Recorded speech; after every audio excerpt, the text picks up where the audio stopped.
ఈరోజు మనము registration and stamps department యొక్క సర్వీసెస్ గురించి చర్చించబోతున్నాము.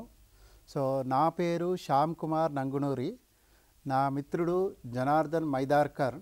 మేమిద్దరం కూడా ఈరోజు ఈ రిజిస్ట్రేషన్ సర్వీసెస్ గురించి డిస్కస్ చేయటం జరుగుతుంది.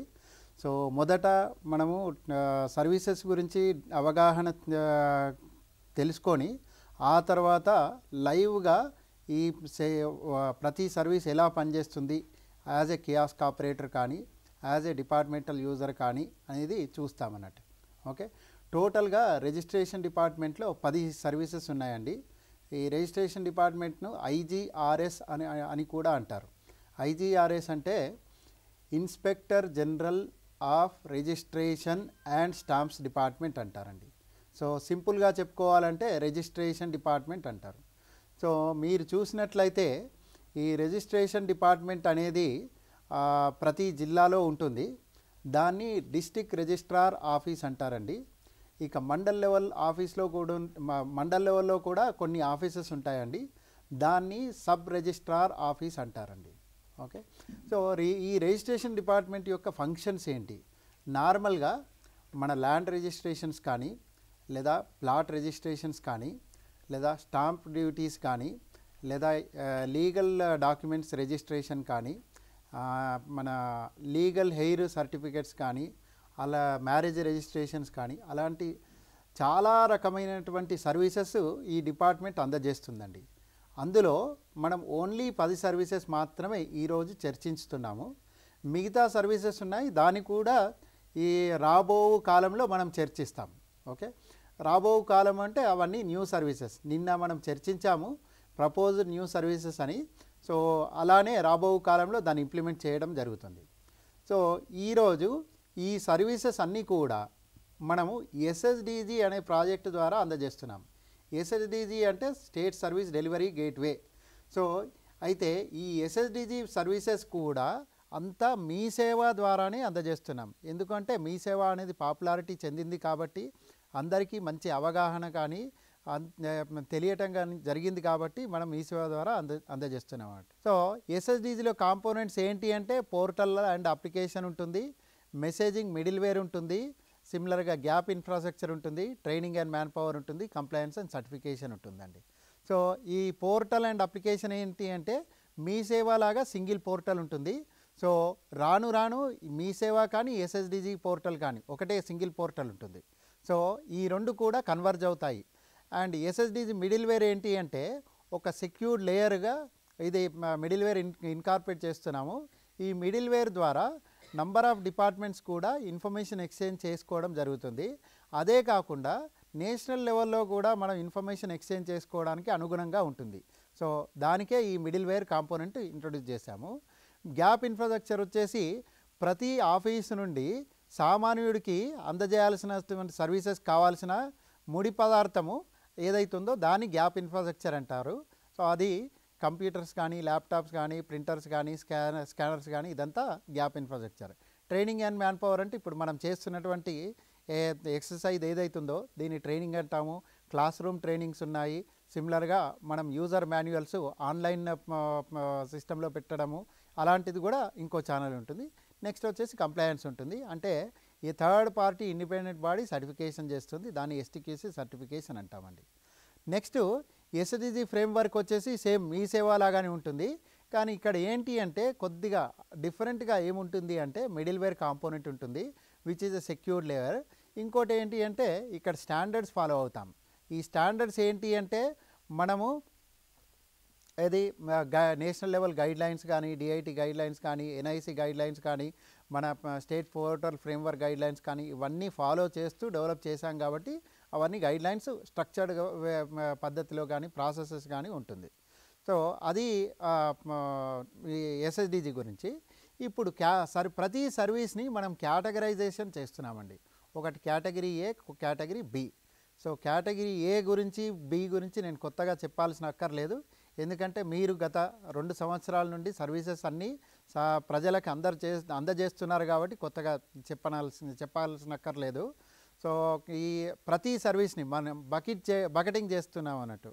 అంటే ఈ సర్వీసు ఈ కోవకు చెందుతుందా ఆ కోవకు చెందుతుందా అనేది చేస్తున్నాము. సిమిలర్గా ఇప్పుడు మనం చూడాల్సిన సర్వీసెస్ ఏంటి అంటే రిజిస్ట్రేషన్ డిపార్ట్మెంట్ సర్వీసెస్ ఏంటి. సో రిజిస్ట్రేషన్ డిపార్ట్మెంట్లో మనము మొట్టమొదటిగా రిజిస్ట్రేషన్ ఆఫ్ ఫర్మ్స్ అనే సర్వీస్ను మనం అందజేస్తున్నాము. తర్వాత ఫర్మ్ నేమ్ చేంజ్ అని రెండో సర్వీసు. మూడోది వచ్చేసి డిజల్యూషన్ ఆఫ్ ఫర్మ్ లేదా change in constitution of firm. Okay. ఫోర్త్ది వచ్చేసి certified copy of firms registration. And ఐదోది వచ్చేసి రిజిస్ట్రేషన్ ఆఫ్ సొసైటీ. సో ఫర్ములో 4 రకాల సర్వీసెస్ ఉన్నాయి. ఒకటి వచ్చేసి రిజిస్ట్రేషన్.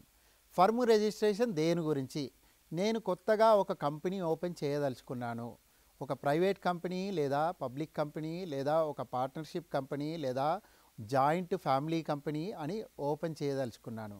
అప్పుడు ఏంటి అంటే నేను కంపెనీ ఓపెన్ చేయదలుచుకుంటే దానికి ఒక పార్ట్నర్షిప్ డీడ్ ఉంటుందండి. పార్ట్నర్షిప్ డీడ్ అంటే నా పార్ట్నర్ వచ్చేసి నా అన్నదమ్ములు కావచ్చు, అక్క చెల్లెలు కావచ్చు, లేదా బయట వాళ్ళు కావచ్చు. సో దానికి ఒక డీడ్ ఉంటుంది. అంటే నేను ఈ ఫలానా వ్యక్తితో పార్ట్నర్షిప్ చేస్తున్నాను, నా వాటా ఇంత తన వాటా ఇంత అనేది ఆ డీడ్ ఉంటుంది. దాన్నే పార్ట్నర్షిప్ డీడ్ అంటాం. సిమిలర్గా ఎక్కడైతే ఈ ఫర్మ్ ఎస్టాబ్లిష్ చేస్తున్నానో, కంపెనీ ఓపెన్ చేస్తున్నానో ఆ లొకేషన్ ఆఫ్ ఫర్మ్ అంటారు. ఆ లొకేషన్ యొక్క పూర్వోత్తరాలు అంటే మనము లీజుకు తీసుకున్నటువంటి అగ్రిమెంట్ కానీ రెంటల్ అగ్రిమెంట్ కానీ ఈ కాపీస్ కావాలండి. సిమిలర్గా మనకు కావాల్సినటువంటి డీటెయిల్స్, ఫర్ము యొక్క పేరేంటి, ఎంతకాలం నడపదలుచుకున్నాము, ఏ రోజు నుండి రిజిస్ట్రేషన్ చేయదలుచుకున్నాము, ఇలాంటివన్నీ కూడా డీటెయిల్స్ ఉండాలి. ఇవి ఉన్న తర్వాత అప్పుడు నేను వెళ్ళి ఫర్మ్ రిజిస్ట్రేషన్ చేసుకుంటాను. ఓకే. అయితే గమనించాల్సిన విషయం ఏంటంటే ఫర్మ్ రిజిస్ట్రేషన్ చేసినప్పుడు ఎవరైనా పార్ట్నరు 18 సంవత్సరాల పైన ఉన్నవాళ్ళు మాత్రమే ఆ ఫర్మ్ మెంబర్గా లేదా పార్ట్నర్గా అర్హులు, మిగతా వాళ్ళు కాదు. ఓకే. సో ఇలా మనం ఫర్మ్ రిజిస్ట్రేషన్ చేసుకోవచ్చు. ఓకే, ఈరోజు నేను ఫర్మ్ రిజిస్ట్రేషన్ చేసుకున్నాను. చేసుకున్న తర్వాత ఒక సంవత్సరం కాలం తర్వాత నా ఫర్మ్ యొక్క నేమ్ చేంజ్ చేయాలనుకున్నాను. అంటే నా పేరు, కంపెనీ యొక్క పేరు చేంజ్ చేయదలుచుకున్నాను. ఎందుకు అంటే వాస్తురీత్యా కావచ్చు, లేదా నా పార్ట్నర్స్ వెళ్ళిపోయారు కాబట్టి కొత్త పార్ట్నర్స్ వచ్చారు, వాళ్ళు ఈ నేమ్ పాతది బాగాలేదు మనం మార్చాలి అని చెప్పేసి అన్నారు, దానివల్ల కావచ్చు, లేదా ఇంకేదైనా విషయం ఉండొచ్చు. సో ఆ కంపెనీని నేమ్ చేంజ్ చేయడం దాన్నే ఫర్మ్ నేమ్ చేంజ్ అంటామండి. ఇక మూడోది వచ్చేసి డిజల్యూషన్ ఆఫ్ ఫర్మ్. అంటే ఈరోజు నలుగురం కలిసి మేము స్థాపించాము ఫర్మును, కానీ 2 సంవత్సరాల కాలం తర్వాత మిగతా 3 పార్ట్నర్స్ వదిలేసి వెళ్ళిపోయారు. కాబట్టి నేను ఒక్కనే ఆ ఫర్మును, ఆ కంపెనీని నడపలేను కాబట్టి దాన్ని డిజాల్వ్ చేయదలుచుకున్నాను. దాన్నే డిజల్యూషన్ ఆఫ్ ఫర్మ్ అంటారండి. ఓకే. లేదు అంటే change in constitution of firm. అంటే ఈరోజు మా 4 పార్ట్నర్స్లో 2 వెళ్ళిపోయారు, ఇంకో 3 కొత్తగా చేరారు. అంటే ఏమవుతుంది, 2 వెళ్ళిపోయారు, 3 చేరారు, అంటే టోటల్గా 5 పార్ట్నర్స్ అయ్యాము. సో దీన్నే change in constitution of firm అంటారు. నెక్స్ట్ వచ్చేసి certified copy of firms registration అంటాం. అంటే ఈరోజు నేను నా కంపెనీని రిజిస్ట్రేషన్ చేసుకున్నాను. చేసుకున్న తర్వాత ఒక సంవత్సరం కాలం తర్వాత నా కంపెనీ రిజిస్టర్ చేసినట్టుగా ఒక ప్రూఫ్ కావాలి. ఎందుకంటే నేను బ్యాంక్ లోన్ అప్లై చేసుకున్నాను, లేదు అంటే ఏదైనా ఇన్సూరెన్స్ క్లెయిమ్ పెట్టదలుచుకున్నాను. సో దీనికి ఒక సర్టిఫైడ్ కాపీ కావాలి. ఎవరైతే రిజిస్ట్రేషన్ చేశారో వాళ్ళు ఎండార్స్ చేస్తూ ఇచ్చినటువంటి సర్టిఫికేట్నే దాన్ని సర్టిఫైడ్ కాపీ అంటాము. దాన్నే certified copy of firms registration అంటాం. సో ఈ సర్వీస్ కూడా మనము మీ సేవ ద్వారా అందజేస్తున్నాం. నెక్స్ట్ కేటగిరీ వచ్చేసి registration of society.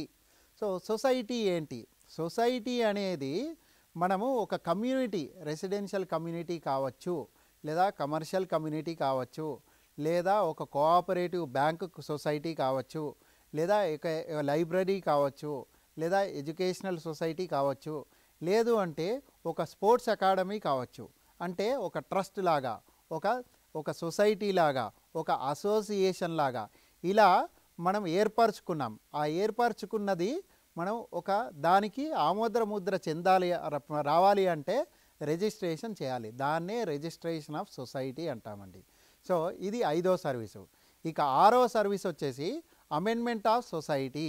Amendment of society అంటే ఈరోజు మా సొసైటీ అంటే నా అపార్ట్మెంట్ యొక్క కమ్యూనిటీ ఉంది, మా అపార్ట్మెంట్ సొసైటీ ఉంది, ఈ అసోసియేషన్ సొసైటీ. దీంట్లో ప్రెసిడెంట్ ఉంటాడు, చైర్మన్ ఉంటాడు, వైస్ ప్రెసిడెంట్ ఉంటాడు, జనరల్ సెక్రటరీ ఉంటాడు, మెంబర్స్ ఉంటారు. సో ఇలా 7 ఉంటారండి. సో ఈరోజు ఈ సంవత్సరం ఒక ప్రెసిడెంట్ ఉన్నాడు, నేను ప్రెసిడెంట్గా ఉన్నాను. కానీ వచ్చే సంవత్సరం ఎన్నికలు జరుగుతాయి. ఎన్నికలు జరిగిన తర్వాత నేను ప్రెసిడెంట్గా దిగిపోవచ్చు, ఇంకో కొత్త అతను ప్రెసిడెంట్గా రావచ్చు, ఇంకో వ్యక్తి జనరల్ సెక్రటరీగా ఉన్నతను అతని ప్లేస్లో ఇంకెవరో రావచ్చు.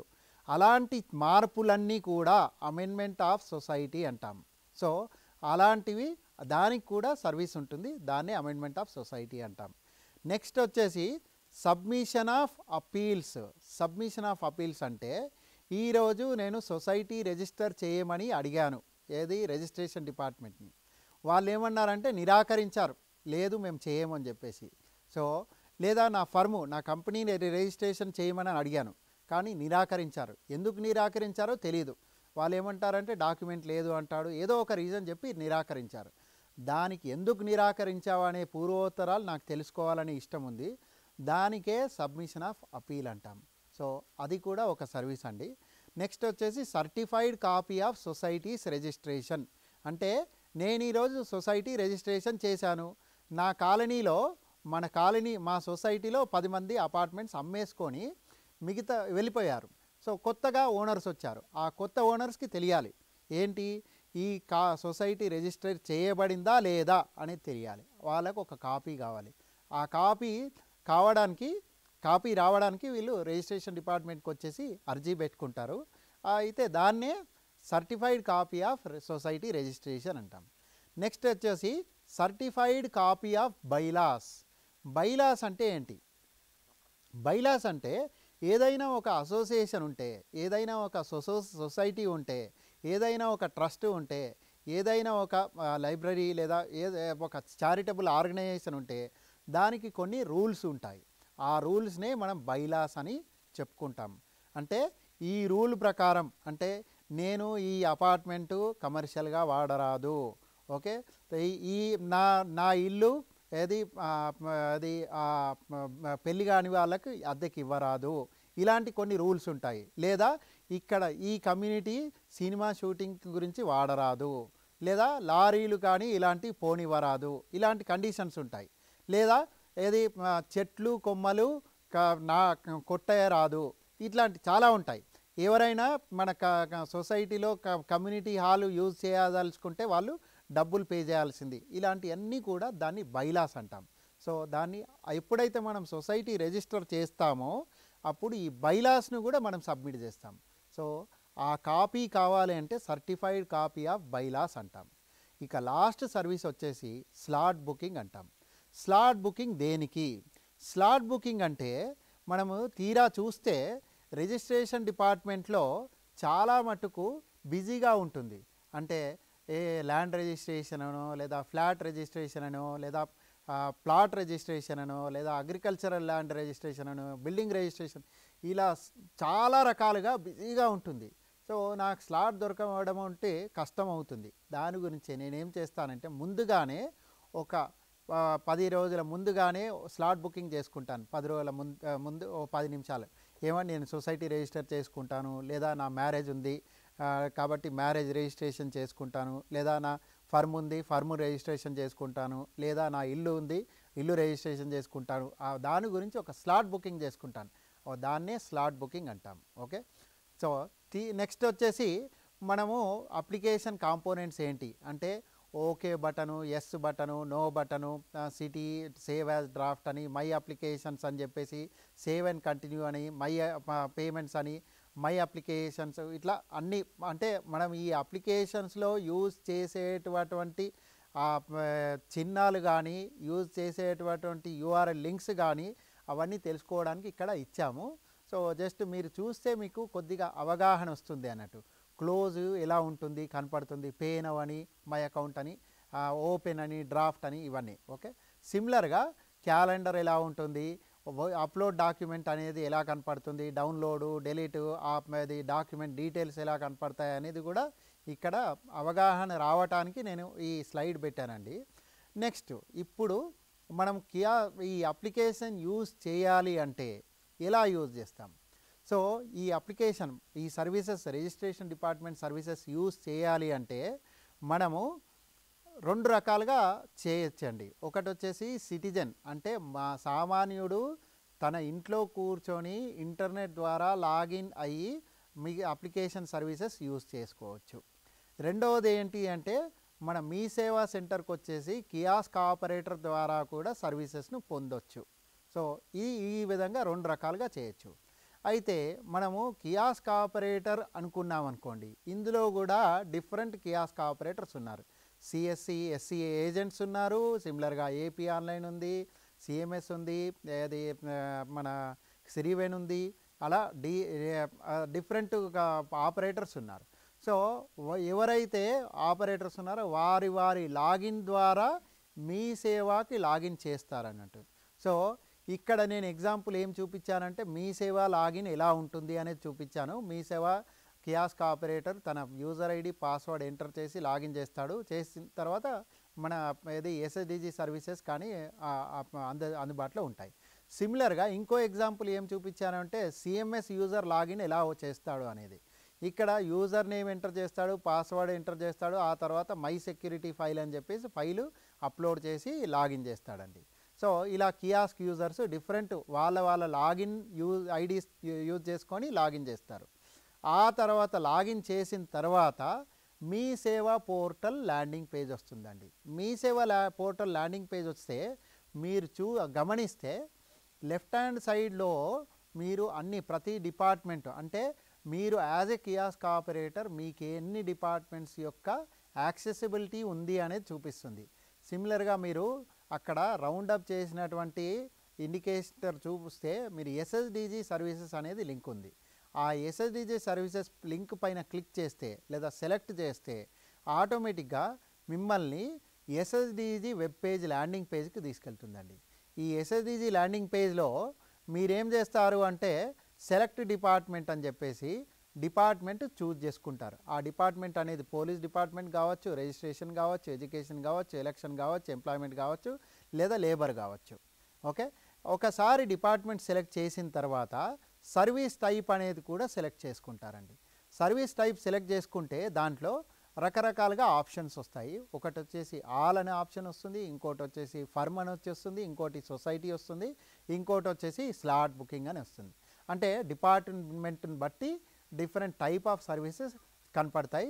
దాన్ని సెలెక్ట్ చేసుకొని సెర్చ్ అన్నామంటే అప్పుడు ఇప్పుడు ఇక్కడ చూస్తే మీరు options all, firm, society and slot ఇచ్చాడు. ఓకే, సిమిలర్గా ఒకసారి సెర్చ్ కొట్టగానే మీకు ఏవైతే సర్వీసెస్ ఉన్నాయో అవన్నీ లిస్ట్ కనపడతాయి.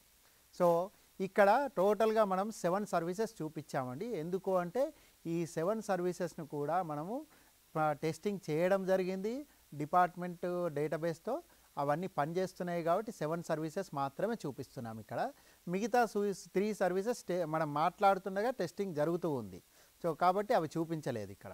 ఓకే, నెక్స్ట్ ఎవరైతే అర్జీ పెట్టుకున్నారో వాళ్ళ యొక్క డీటెయిల్స్ అన్నీ ఫిల్ చేస్తారు. ఏంటి, name, age, date of birth, father's name, అవన్నీ కూడా అడ్రస్సు, ఇవన్నీ కూడా mobile number, email ID, phone number, fax number, ఇవన్నీ కూడా ఎంటర్ చేస్తారు. చేసిన తర్వాత నెక్స్ట్ వచ్చేసి ఫర్మ్ డీటెయిల్స్, అంటే నా యొక్క కంపెనీ యొక్క డీటెయిల్స్, అంటే కంపెనీ పేరేంటి, కంపెనీ ఎక్కడుంది, లీజ్ అగ్రిమెంట్ ఉందా, పార్ట్నర్స్ ఎవరు, ఎంతమంది పార్ట్నర్సు, పార్ట్నర్ యొక్క అడ్రస్ ఏంటి, PAN number, address proof, ID proof వగేరా వగేరా ఇవన్నీ కూడా ఎంటర్ చేస్తామండి. అయితే ఇక్కడ గమనించాల్సింది ఏంటి అంటే ఒక పార్ట్నర్ కాదండి. ఫర్ముకు అనేది ఒక ఫర్మ్ అంటే 2 పార్ట్నర్స్ ఉంటారు. ఓకే, 2 నుండి 20 పార్ట్నర్స్ వరకు ఉండొచ్చు. 20 పార్ట్నర్స్ వరకు ఉండొచ్చు. ఓకే, సో 20 పార్ట్నర్స్ ఎప్పుడు ఉంటారు, 2 పార్ట్నర్స్ ఎప్పుడు ఉంటారు. ఓకే, ఈ 20 పార్ట్నర్స్ అనేది large organisation, public limited company అలాంటి దాంట్లో ఉంటారు. 10 పార్ట్నర్స్ అనేది డిఫరెంట్ టైప్స్ ఆఫ్ కంపెనీస్కి ఉంటారు. సిమిలర్గా 2 పార్ట్నర్స్ అనేది మినిమం అండి. ఓకే, సో మినిమం 2 పార్ట్నర్స్ ఉంటేనే ఆ కంపెనీని మనం రిజిస్ట్రేషన్ చేస్తాము, లేకపోతే చేయము. సో ఇది కండిషన్ మనం గుర్తుంచుకోవాలండి. సో మరి దీనికి కావాల్సిన డాక్యుమెంటేషన్ ఏంటి? కావాల్సిన డాక్యుమెంటేషన్ ఏంటి అంటే కొన్ని జనరల్గా రిక్వైర్మెంట్స్ ఇచ్చారు. ఏది మన మొదట్లో మీరు చూస్తే మొదట్లో నోట్ అని ఇచ్చాము. అక్కడ నోట్లో 1 2 3 4 5 అని చెప్పేసి అక్కడ ఇచ్చాము. ఆ 1 2 3 4 5 ఏంటి అంటే ఫర్మ్ రిజిస్ట్రేషన్ చేయడానికి ఏం కావాలి అనేది ఇచ్చామన్నట్టు. మ్యాండేటరీ రిక్వైర్మెంట్స్ ఇచ్చాము. సో ఆ మ్యాండేటరీ డాక్యుమెంట్స్ అడ్రస్ ప్రూఫ్ కావాలి, పార్ట్నర్షిప్ అగ్రిమెంట్ కావాలి, అది సేల్ డీడ్ రెంట్ అగ్రిమెంటు లేదా లీజ్ అగ్రిమెంట్ కావాలి. ఓకే, పార్ట్నర్ యొక్క సిగ్నేచరు, ఫోటోగ్రాఫ్, అడ్రస్ ప్రూఫ్ ఇవన్నీ కావాలి. ఎంతమంది పార్ట్నర్స్ ఉంటే అంతమంది ప్రూఫ్స్ డీటెయిల్స్ కావాలండి.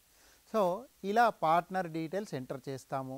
చేసిన తర్వాత ఆ డాక్యుమెంట్స్ కావాల్సినవన్నీ అప్లోడ్ చేస్తాం. దీనికి అటాచింగ్ డాక్యుమెంట్స్ అంటాం. ఎన్ని డాక్యుమెంట్స్ ఉన్నాయో అన్ని అటాచ్మెంట్ చేస్తూ పోవచ్చండి. ఎన్ని అంటే అన్ని అటాచ్మెంట్ చేస్తూ పోవచ్చు. సో ప్రతిసారి మనం అటాచ్ చేసిన డాక్యుమెంట్ సీరియల్ నెంబర్ 1 2 3 4 5 అని చెప్పి కనపడుతుంది. సో చూసుకొని అప్పుడు సేవ్ అండ్ కంటిన్యూ అనొచ్చు, లేదా సేవ్ యాజ్ డ్రాఫ్ట్ అనొచ్చు. ఇక్కడ సేవ్ యాజ్ డ్రాఫ్ట్ అంటే మనం ఇంతవరకు ఎంటర్ చేసినటువంటి డీటెయిల్స్ అన్నీ కూడా టెంపరరీగా సేవ్ చేసుకోవడం జరుగుతుంది. దాన్ని సేవ్ యాజ్ డ్రాఫ్ట్ అంటాం. లేదు నేను సేవ్ చేయను, ఇంకా నెక్స్ట్ స్టెప్కి వెళ్తాను అంటే సేవ్ అండ్ కంటిన్యూ అంటాం. సేవ్ అండ్ కంటిన్యూ చేస్తే ఏమవుతుంది అంటే నెక్స్ట్ స్టెప్కి వెళ్తుంది. నెక్స్ట్ స్టెప్ ఏమవుతుంది, ఇవన్నీ డాక్యుమెంట్స్ అటాచ్ చేసాం, కావాల్సిన డీటెయిల్స్ ఫిల్ చేసాం, ఇప్పుడు పేమెంట్ ప్రాసెసింగ్ చేయాలి. ఓకే, సో అదే పేమెంట్ ప్రాసెసింగ్కి వస్తాం. సో పేమెంట్ ప్రాసెసింగ్లో చూస్తే మీరు ప్రాసెసింగ్ ఫీ, పేమెంట్ టైప్ ఏంటి, ప్రాసెసింగ్ ఫీయా, service tax, other user charges, statutory fee, total amount ఇవన్నీ కూడా ఉంటాయి. ఓకే, సో ఇప్పుడు ఇవన్నీ చూపిస్తుంది. ఈ సర్వీస్కు మనము ఫర్మ్ రిజిస్ట్రేషన్ చేయాలి అంటే 500 రూపాయలండి. సో 500 రూపాయలు చూపిస్తుంది. పే అనగానే ఏమవుతుంది, పేమెంట్ ప్రాసెస్ అవుతుంది. ఓకే, పేమెంట్ ప్రాసెస్ అయిన తర్వాత అక్నాలెడ్జ్మెంట్ వస్తుంది. ఈ అక్నాలెడ్జ్మెంట్ అనేది 2 రకాలుగా కనపడుతుంది మనకు. ఒకటి వచ్చేసి స్క్రీన్ పైనే కనపడుతుంది, రెండోది వచ్చేసి మనం ప్రింటింగ్ కూడా చేయొచ్చండి. ఓకే, సో స్క్రీన్ పైన కనపడేది ఆన్ స్క్రీన్ అక్నాలెడ్జ్మెంట్ అంటాము. సో ఆన్ స్క్రీన్ అక్నాలెడ్జ్మెంట్ ఎందుకు అంటే యాజ్ ఏ కియాస్క్ ఆపరేటర్ మీకు నమ్మకం కలగాలి. ఏంటి, నేను సబ్మిట్ చేసినటువంటి అప్లికేషన్ సరిగా సబ్మిట్ చేయబడింది, అది సక్సెస్ఫుల్ అయింది, దాని యొక్క అక్నాలెడ్జ్మెంట్ నెంబర్ ఇంత, డేటు, కావాల్సిన reference number, payment transaction ID number ఇంత, ఇవన్నీ చూపిస్తుంది. ఓకే, ఇప్పుడు మనము సామాన్యుడికి మనము అక్నాలెడ్జ్మెంట్ ఇవ్వాలి, ప్రింటింగ్ చేయాలి. ఆ ప్రింటింగ్ చేయడానికి ప్రింట్ ఇన్ పీడిఎఫ్ అని చెప్పేసి, రిసీట్ ఇన్ పీడిఎఫ్ అని చెప్పేసి మనము లింక్ ఇచ్చాము. దాన్ని క్లిక్ చేయగానే ఆటోమేటిక్గా పీడిఎఫ్ ఫైల్ ఓపెన్ అవుతుంది, దాన్ని ప్రింటింగ్ చేసుకోవచ్చండి. ఆ ప్రింటింగ్ చేసినటువంటి ఫైలు ఇలా కనపడుతుందండి, acknowledgement of registration of firms అని. సో ఇది పీడిఎఫ్ కాపీ అండి. మనము ఈ కాపీని మనము పౌరుడికి అందజేస్తామనండి. ఏమవుతుంది, ఇప్పుడు నేను ఒక వరంగల్ జిల్లా నుండి కియాస్క్ ఆపరేటర్గా ఒక రిక్వెస్ట్ సబ్మిట్ చేశాను. అయితే ఈ కంపెనీ యొక్క అడ్రస్ ఏం చేశాడంటే హనుమకొండ అని చెప్పేసి అడ్రస్ ఇచ్చాడు. ఓకే, సో నేనేం చేస్తాను, అప్లికేషన్ సబ్మిట్ చేస్తాను, హనుమకొండ అడ్రస్ డీటెయిల్స్ అన్నీ ఎంటర్ చేసి. ఆటోమేటిక్గా ఇదేమవుతుంది అంటే వరంగల్ జిల్లా డిస్ట్రిక్ట్ రిజిస్ట్రార్ ఆఫీస్కి వెళ్ళిపోతుందండి ఆటోమేటిక్గా. ఎందుకు అంటే ఇక్కడ ఈ అడ్రస్తో ముడిపడి ఉంటుందండి. ఏదైతే అడ్రస్ మనం ఎంటర్ చేస్తామో, ఏది కంపెనీ యొక్క అడ్రస్సు, దాంతో ముడిపడి ఉంటుంది. సో ఆ అడ్రస్ ప్రకారము ఆటోమేటిక్గా ఈ అప్లికేషన్ వరంగల్ జిల్లా రిజిస్ట్రార్ ఆఫీస్కి వెళ్ళిపోతుంది. సో నెక్స్ట్ స్టెప్ ఏంటి అంటే ఆ జిల్లా అధికారి లాగిన్ చేసి చూసుకోవాలి, ఏంటి ఈ అప్లికేషన్ మా డిపార్ట్మెంట్కి వచ్చిందా లేదా అని చూసుకోవాలి. సో అది వాళ్ళు ఎలా లాగిన్ చేస్తారు, వాళ్ళు కూడా మీ సేవ ద్వారానే లాగిన్ చేస్తారు. ఓకే, సో వాళ్ళు ఏం చేస్తారు, మీ సేవ లాగిన్ చేయగా, మీ సేవ ఏంటి, మీ సేవ .gov.in అని టైప్ చేయగానే ఈ మీ సేవ హోమ్ పేజ్ వస్తుంది. హోమ్ పేజ్ పైన మీరు లెఫ్ట్ హ్యాండ్ సైడ్ చూస్తే డిపార్ట్మెంట్ లాగిన్ అని చెప్పేసి యూజర్ ఐడి పాస్వర్డ్ అడుగుతుంది. అక్కడ డిపార్ట్మెంట్ యూజర్ తన యూజర్ ఐడి పాస్వర్డ్ ఎంటర్ చేస్తాడు. అక్కడ రౌండప్ చేశాను చూడండి. సో చేసిన తర్వాత లాగిన్ చేయగానే ఇలా డాష్ బోర్డ్ కనపడుతుంది.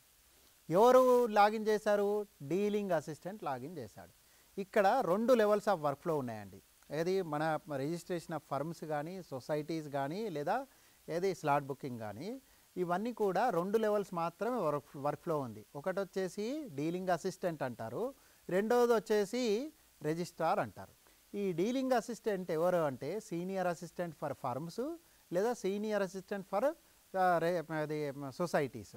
సో అతను లాగిన్ చేయగానే ఎన్ని అయితే సర్వీసెస్ ఉన్నాయో ప్రతి సర్వీస్కి ఎన్ని అప్లికేషన్స్ రిసీవ్ అయ్యాయి, ఎన్ని పెండింగ్ ఉన్నాయి, ఎన్ని ప్రాసెస్లో ఉన్నాయి, ఎన్ని రిజెక్షన్ అయ్యాయి, ఎన్ని అప్రూవ్ అయ్యాయి అనే స్టాటిస్టిక్స్ కనపడతాయి. దీన్నే మనం డాష్ బోర్డ్ అని చెప్పేసి అనుకుంటామండి. ఓకే, సో ఆ డాష్ బోర్డ్ ఇక్కడ కనపడుతుంది ఇతను లాగిన్ చేయగానే. అప్పుడు ఏం చేస్తాడు, ఆ డాష్ బోర్డ్లో 4 కనపడతాయి. ఓకే, అప్లికేషన్ సబ్మిటెడ్ అని చెప్పి కనపడతాయి. దానిపైన 4 పైన క్లిక్ చేస్తాడు, చేయగానే ఆ 4 అప్లికేషన్స్ ఓపెన్ చేస్తాయి.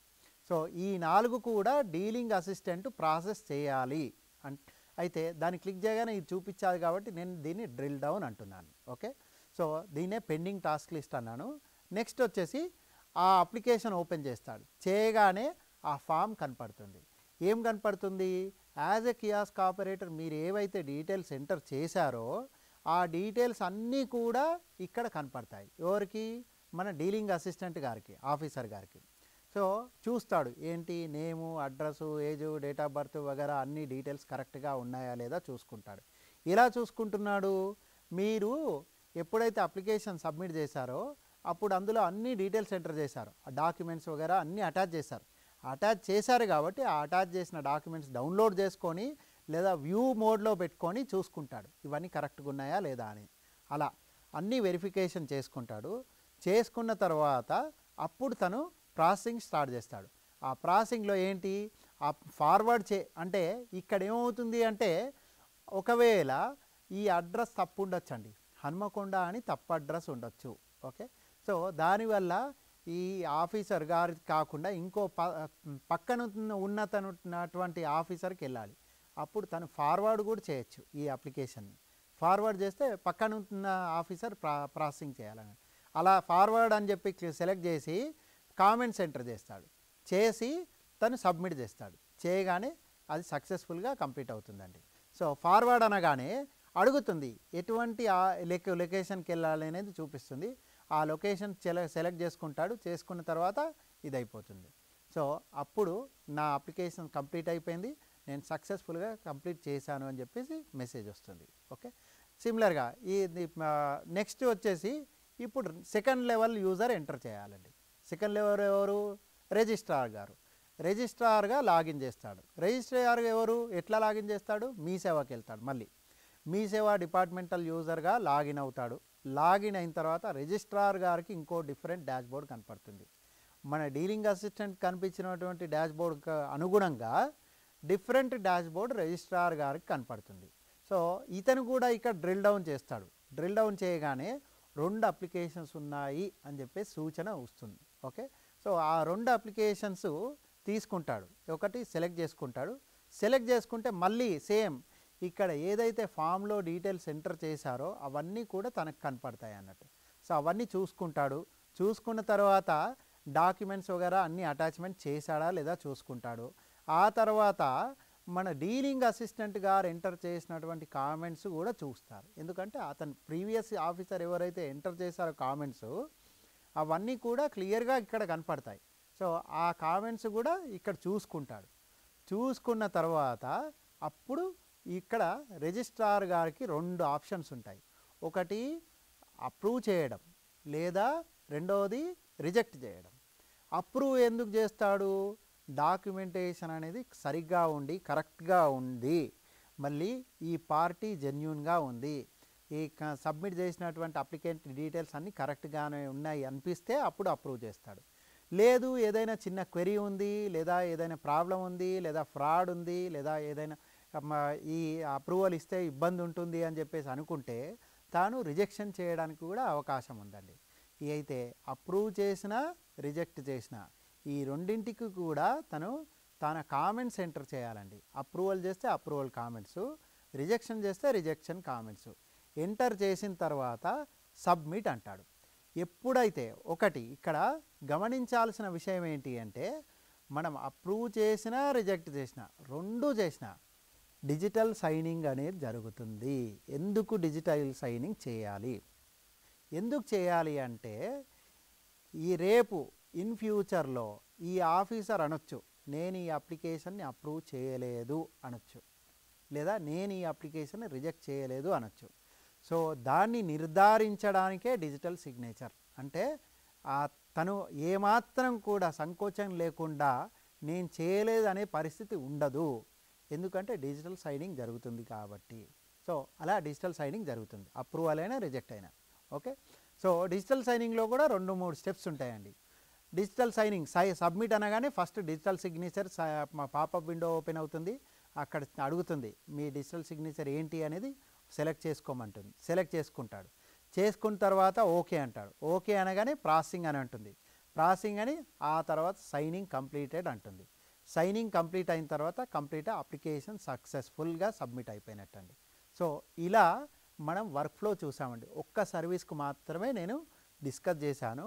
మన మిత్రుడు జనార్దన్ గారు మనకు లైవ్గా లాగిన్ చేసి చూపిస్తారు ఏంటి అప్లికేషన్ ఎలా పనిచేస్తుంది, ఎలా లాగిన్ చేస్తారు as a kiosk operator, as a departmental user అనేది మనకు చూపిస్తారండి. So here I am logging with to Internet Explorer. Through this Internet Explorer I will be logging to the SCSD eForm application. eForm application, here the QSEX user and CSE user would be logging in. Here as per our database we have. అయితే మన మిత్రుడు చెప్తున్నాడండి ఏంటి అంటే ఇక్కడ CSC ఆపరేటర్గా login అవుతున్నాడు. Okay, course ఇక్కడ మనము టెస్ట్ సర్వర్ పైన చూపిస్తున్నాం, ఎందుకంటే ప్రొడక్షన్ సర్వర్ పైన మనం ట్రాన్సాక్షన్ చేయకూడదు కాబట్టి మనము టెస్ట్ సర్వర్ పైన టెస్టింగ్ చేసి చూపిస్తున్నాడు. ఇక్కడ SSDG CSC 01 అని చెప్పేసి ఒక యూజర్గా లాగిన్ చేస్తున్నాడు. అయితే ఇది ఈఫామ్ అనే అప్లికేషన్, ఇక్కడ SSDG అనేది 2 రకాలుగా ఉంటుంది. మేము ఈఫామ్ అనేది ఒక అప్లికేషన్ ఉంటుంది, సెంట్రల్ అప్లికేషన్ ఇంకోటి, 2 ఉంటాయి. ఈ 2 కలిపితేనే మనకు ఒక సర్వీసు పూర్తిగా కనపడుతుంది యాజ్ ఏ యూజర్గా. ఓకే, సో ఇక్కడ లాగిన్ చేస్తున్నాను. I am login as an CSE user. So once I am login I will be redirecting to the, so here I am logging as an CSE user. This is a dashboard. Once if I login, it will be shown as in which user is logging here, and we have selecting the department, that is a registration in SAMP department. With respect to the department we will be making the availability of the services, what type of services are. So ఇక్కడ చూస్తూ మీరు గమనిస్తే ఏం చేశాడు మన మిత్రుడు, department name select చేశాడు. చేసిన తర్వాత సర్వీస్ టైప్ అని వచ్చేసి ఆల్ అని చెప్పి సెలెక్ట్ చేశాడు. చేసుకున్న తర్వాత ఇక్కడ 8 సర్వీసులు చూపిస్తున్నాయి. సో 8 సర్వీసులు కూడా left hand side serial number ఉంది, మధ్యలో సర్వీస్ యొక్క నేమ్ ఉంది, ఆ తర్వాత రైట్ హ్యాండ్ సైడ్ చూస్తే యాక్షన్ ఉంది, అప్లై ఆన్లైన్ అని. సో మనం మొదటి సర్వీస్ ఒకటి తీసుకుందాము, రిజిస్ట్రేషన్ ఆఫ్ ఫర్మ్ అని తీసుకుంటున్నాం. Clicking as an online application, apply online అని చెప్పి సెలెక్ట్ చేశాడు.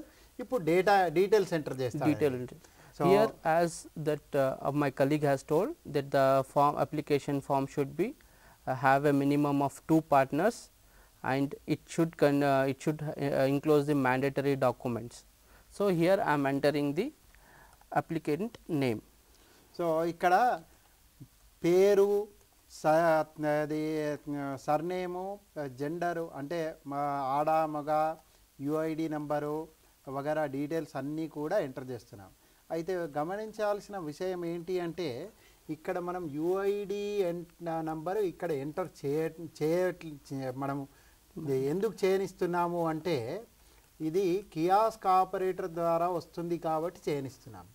అదే సిటిజన్ ద్వారా వచ్చిందనుకోండి మనకి UID నంబర్ ఎంటర్ చేయాల్సిన అక్కర్లేదు, ఎందుకంటే ఒకసారి రిజిస్ట్రేషన్ చేసుకున్నాడంటే ఈ డీటెయిల్స్ అన్నీ కూడా ఆల్రెడీ అవైలబుల్ ఉంటాయి. ఇక్కడ మీరు కొన్ని విషయాలు గమనించాలండి. యాజ్ ఏ కియాస్క్ ఆపరేటరు మీరు ఎప్పుడైతే ఈ సర్వీసెస్ రెండర్ చేస్తారో మీ సేవా కేంద్రం నుండి, అక్కడ గమనించాల్సిన విషయం ఏంటిదంటే 2 ఉంటాయి ఇక్కడ. ఒకటి డిస్టిక్ అని ఉంటుంది, ఇంకోటి వచ్చేసి రిజిస్ట్రేషన్ డిస్టిక్ అని ఉంటుందండి. ఓకే, ఈ డిస్టిక్ రిజిస్ట్రేషన్ డిస్టిక్ ఏంటి తేడా? ఓకే, డిస్టిక్ రిజిస్ట్రేషన్ డిస్టిక్ తేడా ఏంటి అంటే 42 yes, టోటల్గా మనము ఆంధ్రప్రదేశ్లో 23 జిల్లాలు మాత్రమే ఉన్నాయి. ఓకే, వేరాజ్ రిజిస్ట్రేషన్ ఆఫీసెస్ 42 ఉన్నాయండి. 42 రిజిస్ట్రేషన్ ఆఫీసెస్ ఉన్నాయి. అదే ఫర్ ఎగ్జాంపుల్ మన హైదరాబాద్ రంగారెడ్డి తీసుకుంటే 2 ఉన్నాయి. సిమిలర్గా మెదక్ వైజాగ్ తీసుకుంటే 2 ఉన్నాయి. గుంటూరు తీసుకుంటే 2 ఏమో ఉన్నాయి. అలా కొన్ని చోట్ల 2 ఉన్నాయి. కాబట్టి అంటే 2 ఎలా అర్బను రూరలు సిటీ అర్బను అట్లా డిఫరెంట్గా ఉన్నాయి. సో టోటల్గా 42 ఉన్నాయండి. సో ఆ 42 ఉన్నాయి కాబట్టి దాన్ని రిజిస్ట్రేషన్ డిస్టిక్ అంటారు. వేరాజ్ డిస్టిక్ అంటే రెవెన్యూ డిస్టిక్, అంటే నిజమైన జిల్లా, దాన్ని రెవెన్యూ డిస్టిక్ అంటారు. ఇక నెక్స్ట్ ఫర్మ్ డీటెయిల్స్ అంటే ఫర్మ్ యొక్క కంపెనీ యొక్క నేమ్ ఏంటి, కంపెనీ యొక్క డ్యూరేషన్ అంటే ఈ సంస్థ ఈ కంపెనీ ఏ రోజు నుండి ఎప్పటి వరకు మనం నడపదలుచుకున్నాం అనే డీటెయిల్స్. అది మీరు అంటారు ఓకే నేను 3 ఏళ్ళు కాదండి నా జీవితకాలం మొత్తము నేను ఈ కంపెనీని నడపదలుచుకున్నాను అంటే దానికి కూడా ఒక ఆప్షన్ ఇచ్చాం, ఇండెఫినెట్ అనే ఆప్షన్ ఇచ్చాం. అంటే నేను జీవితకాలం నడపదలుచుకున్నాను అని చెప్పేసి అలా. సో ఇక్కడ ఏం చేస్తున్నాడు, డిస్టిక్, మండలు, రిజిస్ట్రేషన్ డిస్టిక్, పిన్ కోడ్ ఇవన్నీ కూడా మన డేటా ఎంటర్ చేస్తున్నాడు.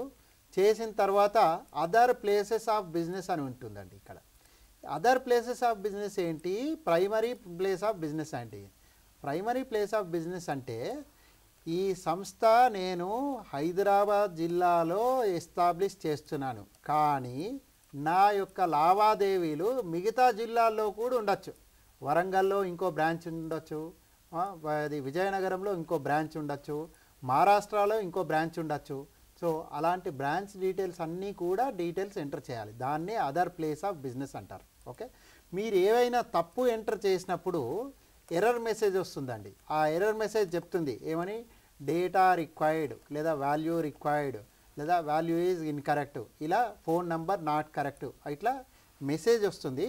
ఆ మెసేజ్ని చూసుకొని మీరు డీటెయిల్స్ ఎంటర్ చేయండి.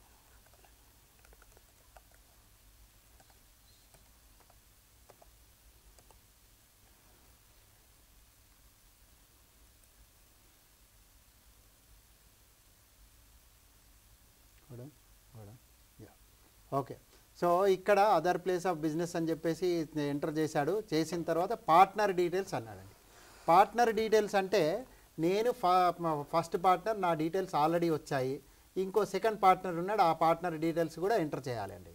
ఓకే, సో ఆ సెకండ్ పార్ట్నర్ డీటెయిల్స్ ఏంటి, తన ఏజు, ఏ రోజు నా కంపెనీలో పార్ట్నర్గా జాయిన్ అయ్యాడు, తన యొక్క పర్మనెంట్ అడ్రస్ ఏంటి, అలాంటి డీటెయిల్స్ అన్నీ కూడా మనం క్యాప్చర్ చేసుకుంటాము. చేసుకున్న తర్వాత యాడ్ పార్ట్నర్ డీటెయిల్స్ అంటే ఏమవుతుంది, ఇది సెకండ్ పార్ట్నర్ డీటెయిల్స్ యాడ్ అయిపోయింది. మళ్ళీ ఇంకో థర్డ్ పార్ట్నర్ అనుకోండి, అప్పుడు యాడ్ పార్ట్నర్ అంటే మళ్ళీ థర్డ్ పార్ట్నర్, మళ్ళీ యాడ్ పార్ట్నర్ అంటే ఫోర్త్ పార్ట్నర్, ఇలా ఎంతమంది అంటే అంతమంది పార్ట్నర్ డీటెయిల్స్ యాడ్ చేస్తూ పోవచ్చు. కానీ మ్యాక్సిమం 20 పార్ట్నర్స్ మాత్రమే యాడ్ చేయొచ్చు. సో ఇలా పార్ట్నర్ డీటెయిల్స్ ఎంటర్ చేసామండి. Okay, so do we need to enter second one also? Yes. So second partner details కూడా ఎంటర్ చేయాలి కంపల్సరీ. ఓకే, సో ఎందుకంటే 2 మినిమం అని చెప్పాను కదండి, ఆ పార్ట్నర్ డీటెయిల్స్ అన్నీ ఎంటర్ చేస్తారు. చేసిన తర్వాత అప్పుడు నెక్స్ట్ డాక్యుమెంట్స్ అప్లోడ్కి వెళ్తాం మనం.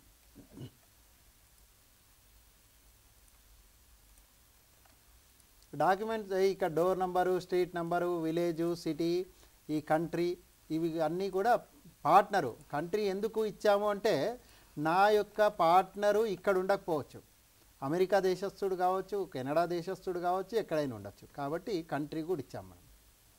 Country it is asking. So మనం ఎంటర్ చేసినటువంటి డీటెయిల్స్ ఇక్కడ క్లియర్గా కనపడతాయండి. కింద 2 first serial number 1 partner details, serial number 2 partner details, 2 partner details కూడా కనపడుతున్నాయి. ఇప్పుడు నేను డాక్యుమెంట్స్కి వెళ్తానండి. డాక్యుమెంట్స్కి వెళ్ళి డిఫరెంట్ డాక్యుమెంట్స్ ఏంది, డాక్యుమెంట్లో కంపల్సరీ డాక్యుమెంట్స్ ఉన్నాయి. ఫామ్ 1, ఫామ్ 2, అంతేనా? ఫామ్ 1 అనేది మ్యాండేటరీ డాక్యుమెంటు, ఫామ్ 2 కూడా మ్యాండేటరీ డాక్యుమెంట్ అండి. సో నేను ఫామ్ 1 యాడ్ చేశానండి. ఎంటర్ చేశాను. కొద్దిగా వ్యవధి పడుతుంది, ఎందుకు అంటే ఫైల్ సైజు అయిపోయిందండి. ఓకే, సో ఫామ్ 1 అయిపోయింది. ఇప్పుడు ఫామ్ 1 నెక్స్ట్ అఫిడవిట్ అండి. అఫిడవిట్ ఏంటి?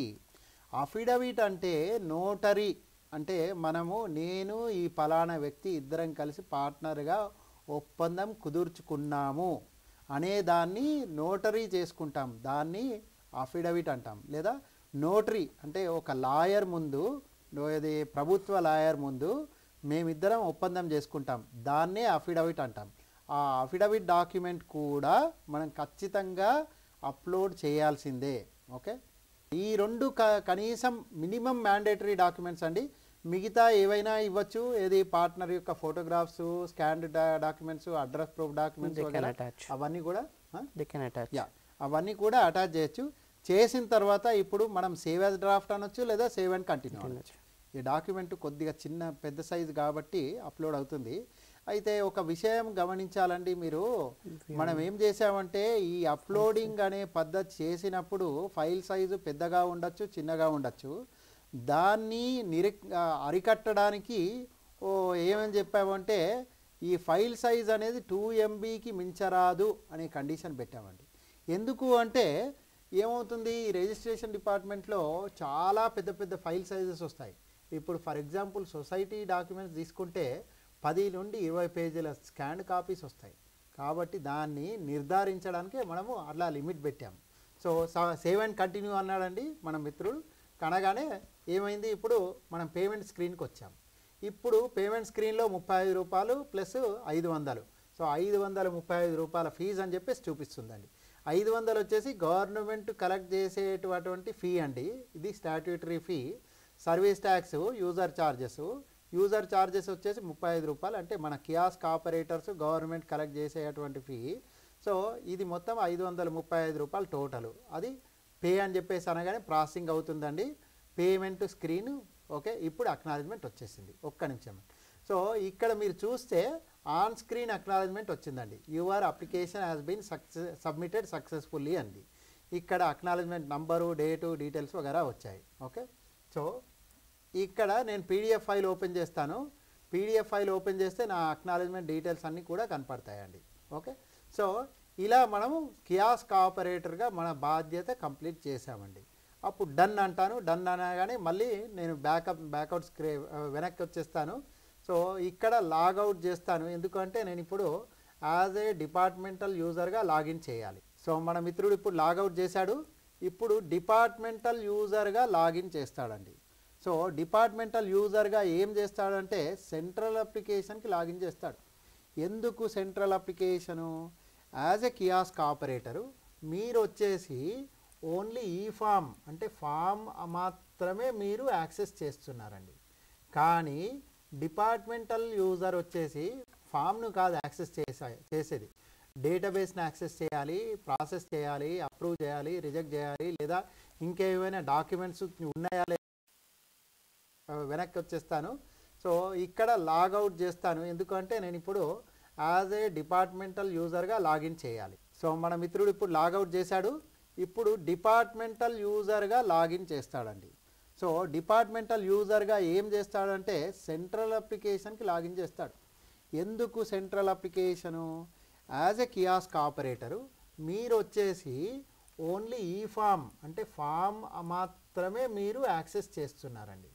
కానీ డిపార్ట్మెంటల్ యూజర్ వచ్చేసి ఫామ్ను కాదు యాక్సెస్ చేసేది, డేటాబేస్ని యాక్సెస్ చేయాలి, ప్రాసెస్ చేయాలి, అప్రూవ్ చేయాలి, రిజెక్ట్ చేయాలి, లేదా ఇంకేమైనా డాక్యుమెంట్స్ ఉన్నాయా లేదా అనేది చూసుకోవాలి. దాని గురించి డిపార్ట్మెంటల్ అప్లికేషన్ అనేది సెంట్రల్ అప్లికేషన్ ద్వారా యాక్సెస్ అవుతుందండి. అందు గురించి డిపార్ట్మెంటల్ యూజర్ సెంట్రల్ లాగిన్ నుండి చేస్తాడు.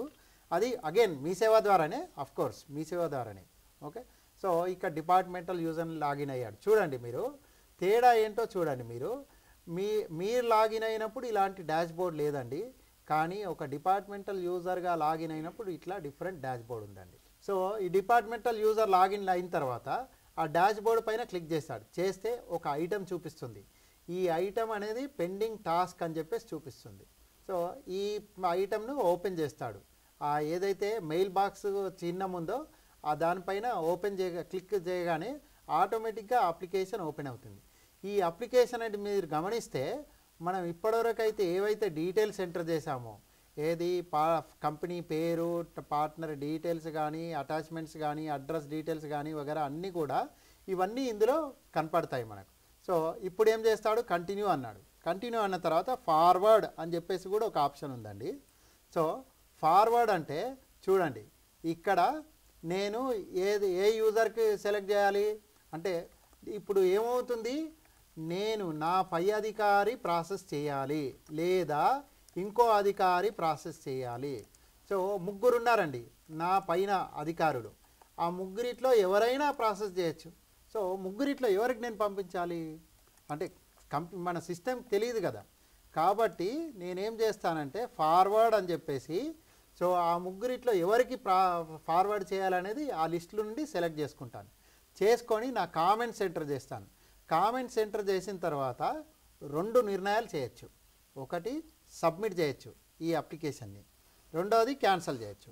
సో సబ్మిట్ చేస్తే ఏమవుతుంది, ఈ అప్లికేషన్ అనే డీటెయిల్స్ మొత్తము నేను ఎంటర్ చేసిన డీటెయిల్స్, నేను ఎంటర్ చేసినటువంటి కామెంట్స్ అన్నీ కూడా నేను ఎవరికైతే ఫార్వర్డ్ చేస్తున్నానో వాళ్ళకి వెళ్ళిపోతాయి. ఓకే, సబ్మిట్ చేస్తే.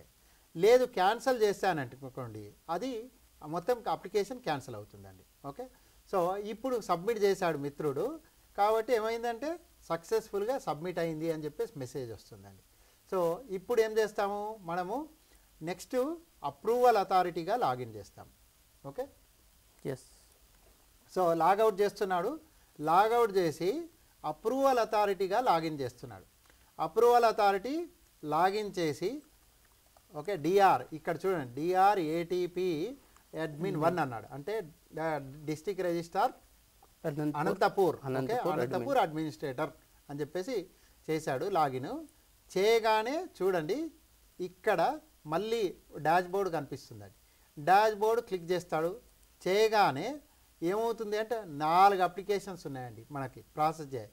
ఇప్పుడు మనం ఎంటర్ చేసినటువంటి అప్లికేషన్ లాస్ట్ అప్లికేషన్ మనం ఎంటర్ చేసింది. సో దానిపైన సెలెక్ట్ చేస్తాడు, క్లిక్ చేస్తాడండి. చేయగానే మళ్ళీ ఈ అప్లికేషన్ ఓపెన్ అవుతుంది. సో ఇక్కడ ఎవరైతే కియాస్క్ ఆపరేటర్ ఎంటర్ చేశాడో డీటెయిల్స్ అవన్నీ కూడా కనపడతాయి. సో ఇందులో నేను మీరు మెయిల్ బాక్స్ లాగా చిహ్నం ఏదైతుందో ఆ చిహ్నం పైన మీరు క్లిక్ చేస్తే ఆటోమేటిక్గా పార్ట్నర్ యొక్క డీటెయిల్స్ వగేరా చూడటానికి వీలుగా ఉంటుంది. లేదు అంటే ఏదైనా డాక్యుమెంట్స్ చూడండి, అది పార్ట్నర్ డీటెయిల్స్ అవన్నీ కనపడుతున్నాయి. ఓకే, సో బ్యాక్ అన్నాడు. బ్యాక్ అంటే మళ్ళీ వెనక్కి వస్తుందండి. ఓకే, వెనక్కి వస్తుంది. ఇప్పుడు ఇక్కడ నేను ఆ డాక్యుమెంట్ ఓపెన్ చేయదలుచుకున్నాను. సో ఓపెన్ చేస్తే ఆ document details, address details, form details, okay form details చూపించింది. ఓకే, మళ్ళీ బ్యాక్ అన్నాను. మళ్ళీ బ్యాక్ అన్న తర్వాత మళ్ళీ మన అప్లికేషన్ ఫామ్కి వచ్చాను. సో కిందికి వెళ్తాను, అటాచ్మెంట్స్ ఏదైనా ఓపెన్ చేస్తానండి. సో అటాచ్మెంట్ ఓపెన్ చేసినప్పుడు ఆ యొక్క అటాచ్మెంట్ చూపిస్తుంది. ఓకే, సో ఇలా నేను అప్రూవింగ్ అథారిటీగా ఏదైనా ఒక నిర్ణయం తీసుకోకముందే ఇవన్నీ సరిగ్గా ఉన్నాయా లేదా అనేది పరీక్షించుకోవచ్చు అన్నట్టు. అంటే కరెక్ట్గా ఉంటేనే నేను నా నిర్ణయాన్ని కరెక్ట్గా చేయొచ్చు. సో కాబట్టి ఈ అవకాశం అనేది ఇచ్చాం మనం. ఓకే, ఈ అవకాశాన్ని సరిగా యూజ్ చేసుకొని చేస్తాడండి. సో కంటిన్యూ అన్నాడు. కంటిన్యూ అనగానే ఇక్కడ 2 మనం ఇంతకు ముందుగా డిస్కస్ చేసినట్టుగా 2 ఆప్షన్స్ ఉన్నాయి. ఒకటి వచ్చేసి అప్రూవ్ చేయొచ్చు, రెండవది రిజెక్ట్ చేయొచ్చు. ఓకే, సో అప్రూవ్ అన్నా రిజెక్ట్ అయినా ఈ రెండింటికి కూడా మనం టెక్స్ట్ ఏరియా ఇచ్చాం. ఆ టెక్స్ట్ ఏరియాలో మనం కామెంట్స్ ఎంటర్ చేయొచ్చు. ఎంతవరకు ఎంటర్ చేయొచ్చు, 1000 or 512 క్యారెక్టర్, 512 క్యారెక్టర్స్ ఎంటర్ చేయొచ్చండి. సో అక్కడ రేడియో బటన్ ఉందండి, అప్రూవ్ లేదా రిజెక్ట్ అని చెప్పేసి. సో ఇక్కడ మన మిత్రుడు ఏం చేస్తున్నాడంటే అప్రూవ్ అని చెప్పేసి తను కామెంట్స్ ఎంటర్ చేస్తాడు. సో కామెంట్స్ ఎంతైనా ఎంటర్ చేసుకోవచ్చు. చూడండి ఓ 2-3 లైన్లు ఎంటర్ చేసి చూపిస్తాం మేము. So that you will also get a idea ఏంది మనం ఎంటర్ చేయొచ్చా లేదా అని చెప్పేసి.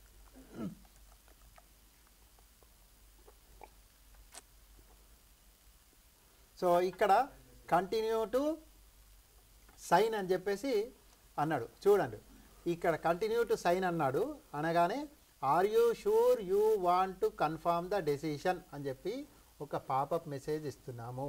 ఎందుకు ఇస్తున్నాము అంటే మనకు డిపార్ట్మెంటల్ ఆఫీసర్స్ అడిగారు ఏమని, లేదండి మేము అప్లికేషన్ ప్రాసెస్ చేస్తున్నప్పుడు లేదా మా అది అప్రూవ్ చేస్తున్నప్పుడు మాకు కొన్ని అనుమానాలు ఉంటాయి, మేము తప్పుగా కొన్ని కామెంట్స్ ఎంటర్ చేయొచ్చు, ఆ తర్వాత మేము కరెక్షన్ చేయడానికి మీరు ఫెసిలిటీ ఇవ్వాలి అని అన్నారు. సో దానికి కట్టుబడి మనం ఈ పాపప్ మెసేజ్ పెట్టామండి. ఇక్కడ ఓకే అంటే అవును నేను అన్ని కరెక్ట్గానే ఎంటర్ చేశాను, ముందుకు వెళ్తాను అని చిహ్నం. ఓకే, లేదు అనుకోండి క్యాన్సల్ అంటాడు. క్యాన్సల్ అంటే మళ్ళీ వెళ్ళి తను ఎంటర్ చేసినటువంటి కామెంట్స్ అన్నీ కూడా కరెక్షన్ చేసుకొని మళ్ళీ అప్పుడు కంటిన్యూ అని చెప్పేసి కంటిన్యూ టు సైన్ అని చెప్పేసి ఎంటర్ చేయొచ్చండి. Okay, so continue to sign అని మళ్ళీ అన్నాను. ఓకేనా కాదా అని మళ్ళీ అడుగుతుంది. ఓకే అంటాను. ఓకే అంటే ఏమవుతుందంటే ఇప్పుడు చూడండి ఇక్కడ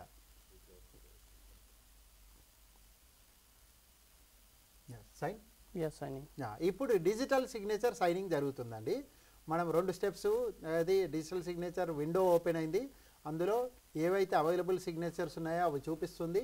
అందులో నేను ఏ డిజిటల్ సిగ్నేచర్ అప్లై చేయాలనేది సెలెక్ట్ చేసుకుంటాను, చేసుకొని ఓకే అంటాను. ఓకే అనగానే ఏమవుతుంది, డిజిటల్ సిగ్నేచర్ ప్రాసెసింగ్ అవుతుందండి. ఓకే, ప్రాసెసింగ్ అవుతుంది. ప్రాసెసింగ్ అవుతున్నప్పుడు ఇక్కడ మనకు వర్కింగ్ అని చెప్పేసి చూపిస్తుందండి. ఇప్పుడు కంప్లీట్ అయిందండి, సైనింగ్ కంప్లీట్ అని చెప్పేసి ఇచ్చింది. ఇప్పుడు మనం సబ్మిట్ కొట్టచ్చు. ఓకే, సబ్మిట్ కొట్టామనుకోండి ఇప్పుడు మనకు డిజిటల్ సర్టిఫికేట్ అనేది చూపిస్తుంది. ఇక్కడ ప్రివ్యూ సర్టిఫికేట్ చూపించండి. ఓకే, మనం డిజిటల్ సిగ్నేచర్ సక్సెస్ఫుల్గా అయిపోయింది, ఫామ్ కూడా అయిపోయిందండి. ఇప్పుడు మనం ఒక సర్టిఫికేట్ చూపించండి.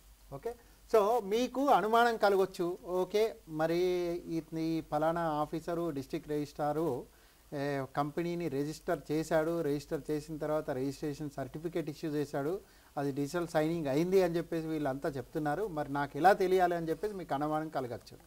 సో అప్పుడు ఇప్పుడు చూడండి, మీరు సిఎస్సి ఆపరేటర్ అంటే యాజ్ ఏ కియాస్క్ ఆపరేటర్గా లాగిన్ అయ్యారండి. లాగిన్ అయిన తర్వాత ఇక్కడ సెలక్షన్ డిపార్ట్మెంట్ అని చెప్పేసి డిపార్ట్మెంట్ సెలెక్ట్ చేసాము. చేసిన తర్వాత మనం సర్చ్ కొట్టాం, సర్చ్ ఆన్ ఫర్మ్, ఎందుకంటే ఇప్పటివరకు మనం ఫర్మ్ రిజిస్ట్రేషన్ చేసాం కాబట్టి.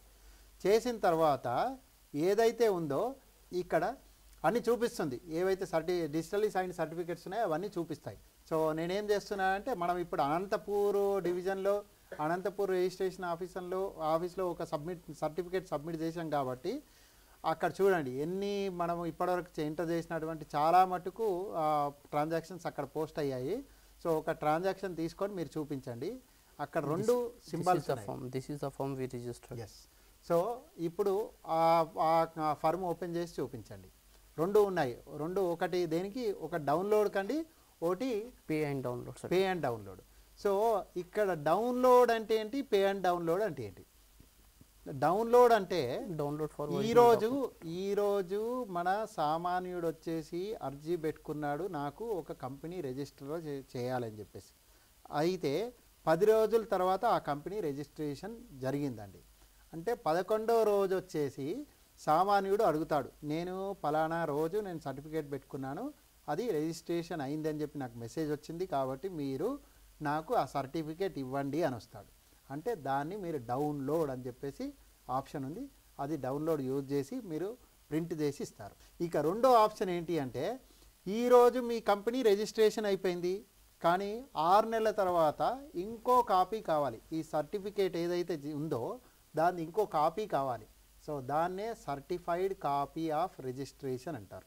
సో దానికి పేమెంట్ చేస్తే తప్ప మీరు ఈ సర్టిఫికేట్ ఇవ్వలేరు, ఎందుకంటే పెయిడ్ సర్వీస్ కాబట్టి. సో అలా 2 ఆప్షన్స్ ఉన్నాయి, ఒకటి డౌన్లోడ్, ఇంకోటి పెయిడ్ సర్వీస్. సో మనం ఇప్పుడు డౌన్లోడ్ ఆప్షన్ సెలెక్ట్ చేసాము, చేయగానే పీడిఎఫ్ ఫైల్ ఓపెన్ చేయమంటుంది, ఓపెన్ చేస్తున్నాము. సో ఇక్కడ పీడిఎఫ్ ఫైల్ ఓపెన్ అయిందండి. ఓపెన్ అయితే మీరు చూడొచ్చు, ఇక్కడ కోర్స్ ఇక్కడ గవర్నమెంట్ ఆఫ్ ఏపీ లోగో ఉంది, office of the registrar of societies అని చెప్పేసి, సర్టిఫికేట్ ఆఫ్ రిజిస్ట్రేషన్ అని చెప్పేసి అనంతపూర్ నుండి ఇవ్వడం జరిగింది. ఆ రిజిస్ట్రేషన్ నంబర్ ఏంటి అనేది. ఓకే, సిమిలర్గా I here by certify that అని చెప్పి ఏదైతే జనరల్గా స్టాండర్డ్గా ఇస్తారో ఆ స్టాండర్డ్ సర్టిఫికెట్ ఇక్కడ కనపడుతుంది. ఇక్కడ given under my hand and seal at అని చెప్పేసి తన యొక్క పేరు వగేరా సర్టిఫైడ్ కాపీ ఆఫ్ రిజిస్ట్రేషన్ అని ఆఫీషియల్ కింద చూడండి మీరు. ఇక్కడ క్వశ్చన్ మార్కు ప్లస్ ఒక సింబాల్ ఉంది. దీన్నే డిజిటల్ సిగ్నేచర్ అంటారండి. ఇది లేదు అంటే డిజిటల్ సిగ్నేచర్ కాదు. గట్టిగా నమ్మొచ్చు మీరు. ఎవరు చెప్పినా మీకు డిజిటల్ సిగ్నేచర్ జరిగింది అంటే ఇలా సింబల్ ఉండాలి. అయితే క్వశ్చన్ మార్క్ ఉంటుంది లేదా టిక్ మార్క్ ఉంటుంది. క్వశ్చన్ మార్క్ అంటే ఏంటి, టిక్ మార్క్ అంటే ఏంటి? క్వశ్చన్ మార్క్ అంటే ఈ యొక్క సర్టిఫికేటు వ్యాలిడేషన్ జరగలేదు, డిజిటల్ సైనింగ్ జరిగింది కానీ దీని వ్యాలిడేషన్ జరగలేదు. టిక్ మార్క్ ఉందనుకోండి, టిక్ మార్క్ ఉంది అంటే వ్యాలిడేషన్ జరిగింది. ఓకే, ఎందుకు అంటే తేడా ఏంటి, ఎలా వ్యాలిడేట్ చేయాలి? ఇక్కడ డిజిటల్ సిగ్నేచర్ అనేది 2 రకాలు ఉంటుంది. ఒకటి పబ్లిక్ కీ ఉంటుంది, రెండవది ప్రైవేట్ కీ ఉంటుంది. ఆ డౌన్లోడ్ చేసుకున్నప్పుడు మీరు మీ పబ్లిక్ కీ యూజ్ చేసి దాన్ని వ్యాలిడేట్ చేస్తారండి. వ్యాలిడేట్ చేసినప్పుడు ఆటోమేటిక్గా ఈ క్వశ్చన్ మార్క్ ఎల్లో సిగ్నల్లో ఏదైతుందో అది గ్రీన్ టిక్ మార్క్ అవుతుందండి. గ్రీన్ టిక్ మార్క్ అవుతుంది అంటే అది వ్యాలిడేటెడ్. ఇక్కడ మీరు చూస్తే అక్కడ రాసింది ఉంది వ్యాలిడిటీ అన్నోన్ అని చెప్పేసి, ఇష్యూడ్ బై డిజిటల్ సిగ్నేచర్ అన్ని డీటెయిల్స్ ఇక్కడ డేటు టైం అన్నీ ఉంటాయండి. ఇది ఉంటేనే ఆథెంటిక్, ఇది లేదు అంటే ఆథెంటిక్ కాదు. ఇది డిజిటల్లీ సైన్డ్ సర్టిఫికేట్ ఇలా ఉంటుంది. ఈవెన్ ఇదే సర్టిఫికేట్ మీరు ప్రీ ప్రింటెడ్ ఏది మీ సేవ ప్రీ ప్రింటెడ్ స్టేషనరీ పైన ప్రింట్ చేసినా ఇలానే సింబాలు ఇలానే సిగ్నల్ వస్తుందండి. అయితేనే ఇది డిజిటల్ సిగ్నేచర్ అంటారు, అదర్వైజ్ కాదు. ఓకే, సో ఇక్కడ చూడండి ఫామ్ ఏ, ఫామ్ బి, ఫామ్ 1 ఇవన్నీ డీటెయిల్స్. ఎవరు, కంపెనీ నేమ్ ఏంటి, డేట్ వ్యాలిడిటీ ఏంటి, ఇవన్నీ డీటెయిల్స్, పార్ట్నర్ డీటెయిల్స్ అన్నీ సెకండ్ పేజ్లో కనపడుతున్నాయి. సో ఇలా సెకండ్ పేజ్. అయితే గమనించాల్సిన విషయం ఏంటి అంటే ఇక్కడ ఓన్లీ ఫస్ట్ పేజ్ మాత్రమే మీరు as a kiosk operator pre printed stationery use చేస్తారు.